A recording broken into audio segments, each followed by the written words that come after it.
નમસ્કાર મિત્રો, તમે છો એક પ્રવાસી સાથે અને આપણે પહોંચી ગયા છીએ એક સુંદર મજાના સ્થળે. તો ચેનલ પર નવા હો તો ચેનલને સબસ્ક્રાઈબ કરો, વિડીયોને લાઈક કરો અને મિત્રો સાથે શેર કરવાનું ભૂલતા નહીં.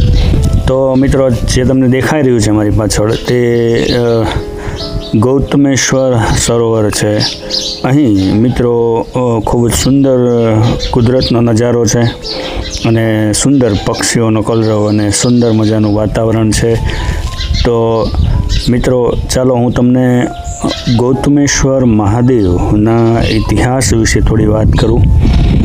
તો મિત્રો, આ મહાદેવનું મંદિર સ્વયંભૂ પ્રગટ છે એવું માનવામાં આવે છે. તમે જોઈ શકો છો.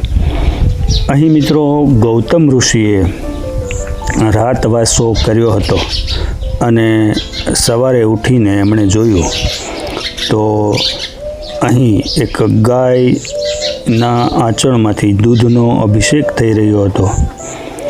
અને મિત્રો, ગૌતમ ઋષિએ અહીંથી માટી હટાવી અને આ માટી હટાવતા જ નીચેથી સ્વયંભૂ મહાદેવ પ્રગટ થયા હોવાનું માનવામાં આવે છે. અને ત્યારબાદ ગૌતમ ઋષિએ અહીં મિત્રો આ ગૌતમી નદી, આ ગુફામાં મહાદેવનું મંદિર આવેલું છે. અહીં ગૌતમી નદી પ્રગટ કરી અને એટલા માટે અહીં મહાદેવનું નામ ગૌતમેશ્વર છે અને નદીનું નામ ગૌતમી નદી છે. તો મિત્રો, આ તો અહીંનો ઇતિહાસ.